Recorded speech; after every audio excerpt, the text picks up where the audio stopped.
ನಮಸ್ಕಾರ ಶ್ರೀಮತಿಯರೆಲ್ಲರಿಗೂ ಇವತ್ತಿನ ವಿಡಿಯೋಗೆ ಆತ್ಮೀಯವಾದಂಥ ಸ್ವಾಗತ. ಇವತ್ತಿನ ವಿಡಿಯೋದಲ್ಲಿ ನಮ್ಮ ಶ್ರೀಮತಿಯರಿಗೆ ಉಪಯೋಗ ಆಗುವಂತಹ ಒಳ್ಳೆಯ ಟಿಪ್ಸ್ಗಳನ್ನು ನೋಡೋಣ ಬನ್ನಿ.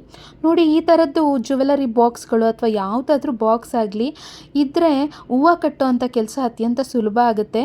ಹೂವು ಕಟ್ಟೋದಕ್ಕೆ ಬರಲ್ಲ ಅಂತನ್ನೋರು ಕೂಡ ಈಸಿಯಾಗಿ ಮೊಳ ಆಗುವಷ್ಟು KG ಗಟ್ಟಲೆ ಹೂವನ್ನು ಕಟ್ಟಬಹುದು. ಹೇಗಪ್ಪ ಅಂತೀರಾ? ಹಾಗಿದ್ರೆ ವಿಡಿಯೋನ ಸ್ಕಿಪ್ ಮಾಡದೆ ಕೊನೆ ತನಕ ನೋಡಿ. ನಾನಿಲ್ಲಿ ಉಲ್ಲನ್ ದಾರನ ತೊಗೊಂಡಿದ್ದೀನಿ. ನೀವು ಸಾಫ್ಟಾಗಿರೋಂಥ ದಾರವನ್ನು ತೊಗೊಳ್ಳಿ ಅಥವಾ ಉಲ್ಲನ್ ದಾರ ಆದರೂ ತೊಗೋಬಹುದು. ನೋಡಿ, ಒಂದು ಸುತ್ತಕೊಂಡು ಸ್ವಲ್ಪ ದಾರ ಬಿಟ್ಕೊಂಡು ಕಟ್ಕೊಂಡಿದ್ದೀನಿ. ಮತ್ತೊಂದು ಸುತ್ತಕೊಂಡು ಇಲ್ಲಿ ಸ್ವಲ್ಪ ದಾರ ಬಿಟ್ಕೊಂಡಿದ್ದೆ ಅಲ್ವಾ ಸ್ಟಾರ್ಟಿಂಗಲ್ಲೇ, ಅಲ್ಲಿ ಎರಡನೇ ಗಂಟನ್ನು ಹಾಕ್ಕೊಂಡಿದ್ದೀನಿ.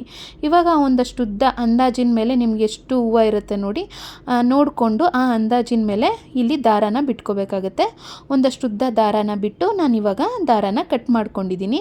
ನೋಡಿ, ಇಲ್ಲಿ 2 ಎಳೆ ಬಾಕ್ಸ್ ಸುತ್ತ ಈ ಕಡೆ ಮೇಲ್ಭಾಗದಲ್ಲಿ ಒಂದು ದಾರಾನ ಬಿಟ್ಕೊಂಡಿರೋವಂಥದ್ದು. ಇವಾಗ ಮಧ್ಯದಲ್ಲಿ ಈ 2 ಎಳೆ ದಾರ ಇದೆಯಲ್ಲ, ಅದ್ರ ಮಧ್ಯದಲ್ಲಿ ಈ ರೀತಿ ಹೂವನ್ನು ಇಟ್ಬಿಟ್ಟು ನೋಡಿ, ಮೇಲ್ಭಾಗದಿಂದ ಈ ರೀತಿ ದಾರ ಬಿಟ್ಕೊಂಡಿರ್ತೀವಲ್ಲ ಅದನ್ನು ಈ ಥರ ತೊಗೊಂಡು ಒಳಗಡೆಯಿಂದ ಈ ಥರ ಗಂಟನ್ನು ಹಾಕೋಬೇಕಾಗುತ್ತೆ.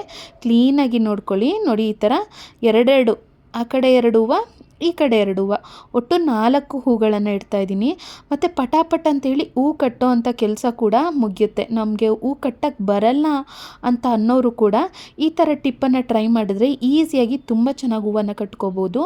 ಮತ್ತು ನಾನಿಲ್ಲಿ ಉಲ್ಲನ್ ದಾರನ ಬಳಸಿರೋದ್ರಿಂದ ಬೆನಿಫಿಟ್ ಏನು ಅಂತಂದರೆ, ಯಾವುದೇ ಕಾರಣಕ್ಕೂ ಹೂವಿನ ತೊಟ್ಟು ಅನ್ನೋದಿರುತ್ತಲ್ಲ ಅದು ಕಟ್ಟಾಗೋದಿಲ್ಲ.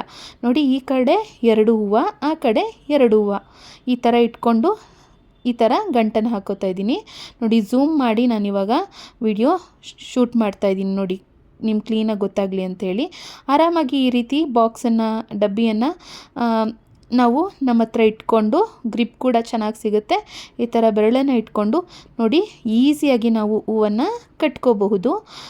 ಎಷ್ಟು ಬೇಗ ಹೂವು ಕಟ್ಟುವಂಥ ಕೆಲಸ ಆಗಿಬಿಡುತ್ತೆ ಅಂತಂದರೆ ಆಶ್ಚರ್ಯ ಆಗುತ್ತೆ ನಿಮಗೆ. ಅಷ್ಟು ಬೇಗ ಪಟಾಪಟ್ ಅಂತ ಹೇಳಿ ಈಸಿಯಾಗಿ ಹೂವು ಕಟ್ಟುವಂಥ ಕೆಲಸ ಆಗಿಬಿಡುತ್ತೆ. ಮತ್ತು ನೋಡೋದಕ್ಕೂ ಕೂಡ ಅಷ್ಟೇ ತುಂಬಾ ಚೆನ್ನಾಗಿ ಸುಂದರವಾಗಿ ಕಾಣುತ್ತೆ. ನೋಡಿ, ಎಷ್ಟು ಚೆನ್ನಾಗಿ ಕಾಣಿಸ್ತಾ ಇದೆ ಅಂತ ನೀವೇ ಇಲ್ಲಿ ಗಮನಿಸಬಹುದು.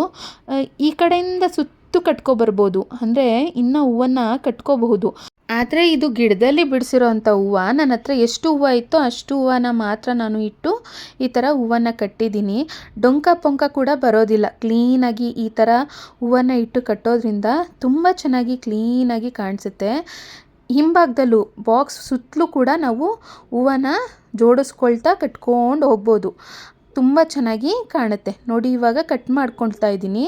ಅಂದರೆ ಎಂಡಲ್ಲಿ 1-2 ಗಂಟನ್ನು ಈ ರೀತಿ ಹಾಕ್ಬಿಟ್ಟು ನಂತರ ದಾರವನ್ನು ಕಟ್ ಮಾಡ್ತಾ ಇದ್ದೀನಿ. ಸಮನಾಗಿ ಕಾಣುತ್ತೆ. ನಮಗೆ ಹೂವು ಕಟ್ಟೋದಕ್ಕೆ ಬರಲ್ಲ ಅಂತನ್ನೋರು ಕೂಡ ಈ ಒಂದು ಟಿಪ್ಪನ್ನು ಟ್ರೈ ಮಾಡಿದ್ರೆ ರಾಶಿಗಟ್ಟಲೆ KG ಗಟ್ಟಲೆ ಹೂವು ಇದ್ದರೂ ಕೂಡ ಅತ್ಯಂತ ಸುಲಭವಾಗಿ ಕಟ್ಟಿಬಿಡ್ತಾರೆ. ಬಾಕ್ಸ್ ಒಂದೇ ಅಲ್ಲ, ಈ ರೀತಿ ಒಂದು ಕುಟಾಣಿ ಇದ್ದರೆ ಸಾಕು KG ಗಟ್ಟಲೆ ಹೂವನ್ನು ಅತ್ಯಂತ ಸುಲಭವಾಗಿ ನಮಗೆ ಹೂವು ಕಟ್ಟಕ್ಕೆ ಬರಲ್ಲ ಅನ್ನೋರು ಕೂಡ ಕಟ್ಟಿಬಿಡ್ತಾರೆ. ಯಾವ ಥರ ಅಂತ ಅಂದರೆ ನೋಡಿ, ಕುಟಾಣಿಯ ಮೇಲ್ಭಾಗ ಏನು ಕುಟ್ಟೋದಕ್ಕೆ ಕಲ್ಲಿರುತ್ತಲ್ಲ ಆ ಕಲ್ಲನ್ನು ತೆಗೆದುಬಿಟ್ಟಿದ್ದೀನಿ. ಇವಾಗ ಕುಟಾಣಿಗೆ ದಾರವನ್ನು ತಗೊಂಡು ನೋಡಿ, ಉಲ್ಲನ್ ದಾರನೇ ತೊಗೊಂಡಿದ್ದೀನಿ, ಒಂದು ಗಂಟನ್ನು ಹಾಕ್ಕೊಂಡಿದ್ದೀನಿ. ಇವಾಗ ಈ ಥರ ನಮಗೆ ಎಷ್ಟು ಹೂವು ಕಟ್ಟೋಕ್ಕೆ ಬೇಕಾಗುತ್ತೆ ನೋಡಿ ಅಂದಾಜಿನ ಮೇಲೆ ಅಲ್ಲಿವರೆಗೂ ದಾರಾನ ಬಿಟ್ಕೊಂಡು ನಂತರ ಒಂದಿಷ್ಟುದ್ದ ದಾರಾನ ಕಟ್ ಮಾಡ್ಕೊಳ್ತಾ ಇದ್ದೀನಿ. ಇವಾಗ ಇಲ್ಲಿ ಒಳಗಡೆಯಿಂದ ದಾರವನ್ನು ಈ ಥರ ಹಾಕ್ಕೊಳ್ತಾ ಇದ್ದೀನಿ. ನೋಡಿ, ಮೂರು ಲೇಯರ್ ಬಂದಿದೆ ಇವಾಗ ದಾರ. ಈ ಕಡೆ ನಮಗೆ ಲೆಂತ್ ಎಷ್ಟು ಉದ್ದ ಬೇಕು ಸುತ್ತೋದಕ್ಕೆ ಅಂಥೇಳಿ ನೋಡ್ಕೋಬೇಕು. ಇವಾಗ ನೋಡಿ, ಇಲ್ಲಿ ಒಂದು ಗಂಟನ್ನು ಹಾಕ್ತಾ ಇದ್ದೀನಿ. ಈ ಥರ ಒಳಗಡೆಯಿಂದ ದಾರ ತೊಗೊಂಡ ನಂತರ ಇವಾಗ ಇಲ್ಲಿ ಮೊದಲೇ ದಾರನ ಸ್ವಲ್ಪ ಬಿಟ್ಟಿರ್ತೀವಲ್ಲ ಕಟ್ಟಬೇಕಾದ್ರೆ, ಅದಕ್ಕೂ ಮತ್ತು ಈ ದಾರಕ್ಕೂ ಇಲ್ಲಿ ಒಂದು ಟೈಟಾಗಿ ಗಂಟನ್ನು ಹಾಕ್ತಾ ಇದ್ದೀನಿ.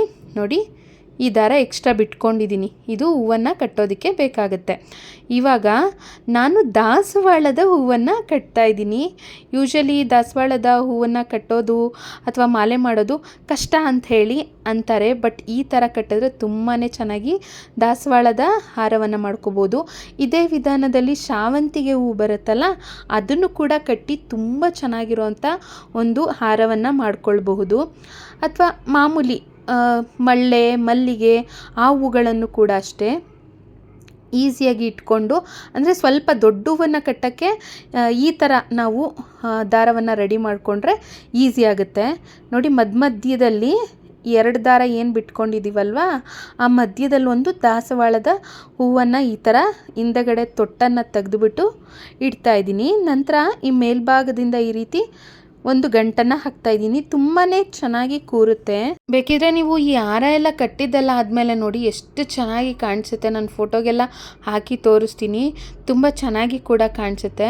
ದಾಸವಾಳದ ಹೂವಿನ ಹಾರ ಬಂದ್ಬಿಟ್ಟು, ಅಂದರೆ ದಾಸವಾಳ ಹೂವು ಕೆಲವು ದೇವರುಗಳಿಗೆ ತುಂಬಾ ಶ್ರೇಷ್ಠ ಇರುತ್ತೆ. ಗಣೇಶ ಆಗಿರ್ಬೋದು, ಮತ್ತು ಲಕ್ಷ್ಮೀ ಅಮ್ಮನವರಾಗಿರ್ಬೋದು, ಎಲ್ಲರಿಗೂ ಕೂಡ ಈ ದೇವರುಗಳಿಗೆ ಈ ದಾಸವಾಳದ ಹೂವು ತುಂಬಾ ಶ್ರೇಷ್ಠ. ಆ ಥರ ಇದ್ದಾಗ ಇದರಿಂದ ಹಾರ ಮಾಡಿ ಹಾಕಿದರೆ ತುಂಬಾ ಒಳ್ಳೆಯದು ಮತ್ತು ತುಂಬ ಚೆನ್ನಾಗಿ ಕೂಡ ಕಾಣುತ್ತೆ. ನೋಡಿ ಈ ರೀತಿ ಮಧ್ಯದಲ್ಲಿ ದಾಸವಾಳದ ಹೂವನ್ನು ಇಡೋದು, ಮತ್ತು ಈ ಕಡೆಯಿಂದ ಒಂದು ಗಂಟನ್ನು ಈ ಥರ ಈಸಿಯಾಗಿ ಹಾಕೋದು. ನಾನಿವಾಗ ಒಂದೊಂದೇ ದಾಸವಾಳದ ಹೂವನ್ನು ಇಟ್ಟು ಎಷ್ಟು ಚೆನ್ನಾಗಿರೋ ಒಂದು ಹಾರವನ್ನು ರೆಡಿ ಮಾಡ್ತಾಯಿದ್ದೀನಿ. ನೀವೇ ಇಲ್ಲಿ ನೋಡ್ತಾ ಇದ್ದೀರಾ. ನಾನಿಲ್ಲಿ ಇನ್ನೊಂದು ಹೂವನ್ನು ಇಟ್ಟು ನೋಡಿ ಈಗ ಗಂಟನ್ನು ಹಾಕ್ತೀನಿ. ತುಂಬ ಸುಂದರವಾಗಿ ಕಾಣಿಸುತ್ತೆ. ತುಂಬ ಈಸಿಯಾಗಿ ಈ ಒಂದು ಹಾರವನ್ನು ರೆಡಿ ಮಾಡ್ಕೋಬಹುದು. ಸೊ ನಿಮಗೂ ಕೂಡ ಒಂದು ಖುಷಿ ಇರುತ್ತೆ, ನಾನು ಎಷ್ಟು ಚೆನ್ನಾಗಿರೋ ಹಾರವನ್ನು ಮಾಡಿದ್ದೀನಿ, ಹೊಲ್ದಿದ್ದೀನಿ ಅಂಥೇಳಿ. ಯೂಶ್ವಲಿ ಕೆಲವರಿಗೆ ಹೂವು ಕಟ್ಟಕ್ಕೆ ಬರಲ್ಲ, ಅಂಥವರಿಗೆ ಈ ಟಿಪ್ಸ್ಗಳು ತುಂಬಾ ಉಪಯೋಗಕ್ಕೆ ಬರುತ್ತೆ. ಮತ್ತು ನಿಮಗೂ ಕೂಡ ಅಷ್ಟೇ, ನಾನು ಹೇಳಿದಾಗೆ ಖುಷಿ ಕೂಡ ಆಗುತ್ತೆ. ಈಗ ದಾಸವಾಳದ ಹೂವನ್ನೆಲ್ಲ ಇಟ್ಟಿದ್ದಾಯಿತು. ಮಧ್ಯಭಾಗದಲ್ಲಿ ಈ ಥರ ಇಟ್ಟು ಮೇಲಿಂದ ಈ ಥರ ಮೇಲ್ ದಾರ ಬಿಟ್ಕೋಬೇಕು. ಈ ಥರ ಒಳಗಡೆಯಿಂದ ಒಂದು ಗಂಟನ್ನು ಹಾಕಿ ಫೈನಲಾಗಿ ತುದಿಗೆ ಬಂದಾಗ ಈ ಥರ ಗಂಟು ಹಾಕಬೇಕಾಗುತ್ತೆ. ತುಂಬ ಸ್ಟಿಫಾಗಿ ಚೆನ್ನಾಗಿ ಕುತ್ಕೊಳ್ಳುತ್ತೆ ಅಂಥೇಳಿ. ಇವಾಗ ನೋಡಿ ನಾನಿಲ್ಲಿ ಕಟ್ ಮಾಡ್ಕೊಂಡಿದ್ದೀನಿ. ಕಟ್ ಮಾಡ್ಕೊಂಡ ನಂತರ ಇಲ್ಲೂ ಕೂಡ ಅಷ್ಟೇ ಈ ತುದಿಲು 1-2 ಗಂಟನ್ನು ಹಾಕಬೇಕು. ನಂತರ ಎಕ್ಸ್ಟ್ರಾ ದಾರವನ್ನು ಕಟ್ ಮಾಡ್ತಾಯಿದ್ದೀನಿ. ಕಟ್ ಮಾಡಿದ್ದಾಗಿದೆ. ನೋಡಿ ಸ್ನೇಹಿತರೆ, ಎಷ್ಟು ಚೆನ್ನಾಗಿ ದಾಸವಾಳದ ಹೂವಿನಿಂದ ಹಾರ ಮಾಡಿದ್ದಾಯಿತು.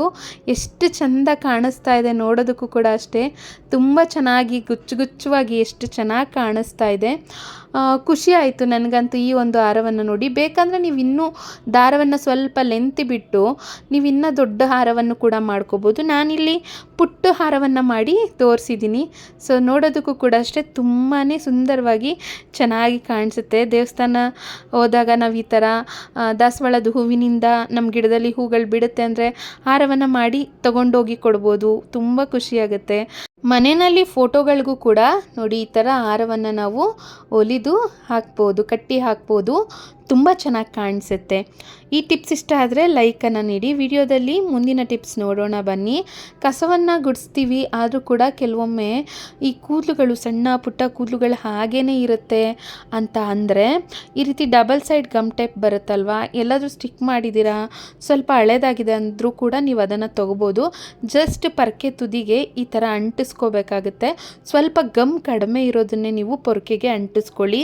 ನಮಗೇನು ಅಂತಂದರೆ ಈ ರೀತಿ ಕಸ ಗುಡಿಸ್ಬೇಕಾದ್ರೆ ನೋಡಿ ಈ ರೀತಿ ಗಮ್ ಟೇಪನ್ನು ಪೊರ್ಕೆಗೆ ಅಂಟಿಸಿದ್ರೆ ಈಸಿಯಾಗಿ ಕೂದಲೆಲ್ಲ ಕಸ ಗುಡಿಸ್ಬೇಕಾದ್ರೆ ಪೊರ್ಕೆಯಲ್ಲಿ ನಾವೇನು ಗಮ್ಮನ್ನು ಡಬಲ್ ಸೈಡ್ ಗಮ್ ಟೇಪ್ ಹಾಕಿರ್ತೀವಲ್ವ ಅದಕ್ಕೆ ಅಂಟ್ಕೊಳ್ಳೋ ಥರ ಇರಬೇಕಷ್ಟೇ. ಅಷ್ಟು ಗಮ್ ಇದ್ದರೆ ಸಾಕು. ನೀವು ತುಂಬ ಸ್ಟ್ರಾಂಗ್ ಗಮ್ ಇರೋಂಥ ಟೇಪನ್ನು ಏನಾದರೂ ಹಾಕಿಬಿಟ್ರೆ ನೆಲಕ್ಕೆ ಹಾಗೆ ಕಚ್ಕೊಳ್ಳುತ್ತೆ. ನೋಡಿ ಇದು ಗಮ್ ಸ್ವಲ್ಪ ಕಡಿಮೆ ಇರೋದನ್ನೇ ನಾನು ಅಂಟಿಸಿದೆ.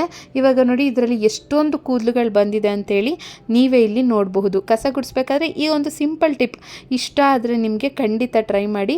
ಈ ರೀತಿ ಡಬಲ್ ಸೈಡ್ ಗಮ್ ಟೇಪನ್ನು ಪೊರ್ಕೆ ತುದಿಗೆ ಅಂಟಿಸ್ಬಿಟ್ಟು ನಂತರ ಕಸವನ್ನು ಗುಡಿಸಿ ಕೂದಲೆಲ್ಲ ಈಸಿಯಾಗಿ ಕ್ಲೀನಾಗಿ ಬಂದ್ಬಿಡುತ್ತೆ. ಮನೆ ಕೂಡ ತುಂಬ ಚೆನ್ನಾಗಿ ಕ್ಲೀನ್ ಆಗುತ್ತೆ.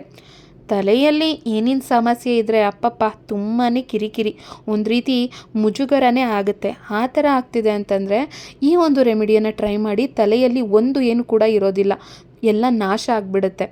ಒಂದು ಬೆಳ್ಳುಳ್ಳಿಯನ್ನು ತೊಗೊಂಡಿದ್ದೀನಿ, ಅಂದರೆ ಒಂದು ಉಂಡೆ ಬೆಳ್ಳುಳ್ಳಿನ ತೊಗೊಂಡಿದ್ದೀನಿ. ಅದನ್ನು ಈ ರೀತಿ ಬಿಡಿಸ್ಕೊಂಡಿದ್ದೀನಿ. ಈಗ ಬೆಳ್ಳುಳ್ಳಿನ ಒಂದು ಚಿಕ್ಕ ಬ್ಲೆಂಡರ್ ಜಾರ್ಗೆ ಹಾಕಿ ಅದ್ರ ಜೊತೆಗೆ ಸ್ವಲ್ಪ ನೀರನ್ನು ಹಾಕಿ ನೋಡಿ ಇವಾಗ ಇದನ್ನು ನುಣ್ಣಗೆ ಫುಲ್ಲು ನುಣ್ಣಗೆ ಇದನ್ನು ರುಬ್ಕೋಬೇಕು.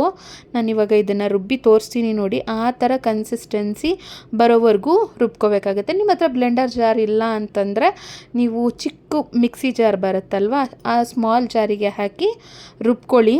ನಾನಿವಾಗ ರುಬ್ಕೊಳ್ತಾ ಇದ್ದೀನಿ ನೋಡಿ. ಫುಲ್ಲು ನುಣ್ಣಗೆ ಇದನ್ನು ರುಬ್ಕೊಂಡಿದ್ದು ಆಗಿದೆ. ಇವಾಗ ಇದು ಈ ಥರ ಫುಲ್ಲು ರುಬ್ಕೊಂಡಿದ್ದು ಆದಮೇಲೆ ಇದನ್ನು ಶೋಧಿಸ್ಕೋಬೇಕಾಗತ್ತೆ. ಶೋಧಿಸ್ಕೊಳ್ತಾ ಇದ್ದೀನಿ, ಫಿಲ್ಟರ್ ಮಾಡ್ಕೊಳ್ತಾ ಇದ್ದೀನಿ. ಬೆಳ್ಳುಳ್ಳಿಲಿ ಇರೋವಂಥ ಎಲ್ಲ ಸತ್ವ ಈ ನೀರಿನಲ್ಲಿ ಬಂದಿದೆ. ಬೆಳ್ಳುಳ್ಳಿಯಲ್ಲಿ ಆ್ಯಂಟಿ ಬ್ಯಾಕ್ಟೀರಿಯಲ್, ಆ್ಯಂಟಿ ಫಂಗಲ್ ಗುಣ ಇರೋದ್ರಿಂದ ಮತ್ತು ಇದರ ವಾಸನೆ ತುಂಬ ಘಾಟವಾಗಿರೋದ್ರಿಂದ ತಲೆಯಲ್ಲಿ ಏನಿನ ಸಮಸ್ಯೆಗೆ ಉತ್ತಮವಾದ ಪರಿಹಾರ ಅನ್ನೋದು ನೀಡುತ್ತೆ. ಇದ್ರ ಜೊತೆಗೆ ಸ್ವಲ್ಪ ನಿಂಬೆಹಣ್ಣಿನ ರಸನ, ಒಂದು ಅರ್ಧ ಹೋಳಾಗೋಷ್ಟು ನಿಂಬೆಹಣ್ಣಿನ ರಸನ ಮಿಶ್ರಣ ಮಾಡ್ಕೊಳ್ಳಿ. ಮಿಶ್ರಣ ಮಾಡಿಕೊಂಡು ಒಂದು ಕಾಟನ್ ಹತ್ತಿಯನ್ನು ತೊಗೊಂಡು ತಲೆ ಬುಡಕ್ಕೆ ಸವರಿ ಅರ್ಧ ಗಂಟೆಗಳ ಕಾಲ ಹಾಗೆ ಬಿಟ್ಟು ನಂತರ ತಲೆ ಸ್ನಾನ ಮಾಡಿ ತಲೆಯಿಂದ ಹೇನುಗಳೆಲ್ಲ ತೊಲಗತ್ತೆ, ನಾಶ ಆಗುತ್ತೆ. ಟಿಪ್ಸ್ಗಳು ಇಷ್ಟ ಆದರೆ ಖಂಡಿತ ಲೈಕ್ ನೀಡೋದು ಮರಿಬೇಡಿ. ಇವತ್ತಿನ ವಿಡಿಯೋದಲ್ಲಿ ಶೇರ್ ಮಾಡಿರೋಂಥ ಟಿಪ್ಸ್ಗಳಲ್ಲಿ ನಿಮ್ಗೆ ಯಾವ ಟಿಪ್ ತುಂಬ ಇಷ್ಟ ಆಯಿತು ಅಂತೇಳಿ ಕಮೆಂಟ್ ಮೂಲಕ ಬರೆದು ತಿಳಿಸಿ, ಹಾಗೆ ಶೇರ್ ಕೂಡ ಮಾಡಿ. ಮುಂದಿನ ವಿಡಿಯೋದಲ್ಲಿ ನಮ್ಮ ಶ್ರೀಮತಿಯರಿಗೆ ಉಪಯೋಗ ಆಗುವಂಥ ಇನ್ನಷ್ಟು ಟಿಪ್ಸ್ಗಳನ್ನು ಶೇರ್ ಮಾಡಲು ಬರುತ್ತೇನೆ. Thank you all. ಧನ್ಯವಾದಗಳು. ಎಲ್ರಿಗೂ ಶುಭವಾಗಲಿ.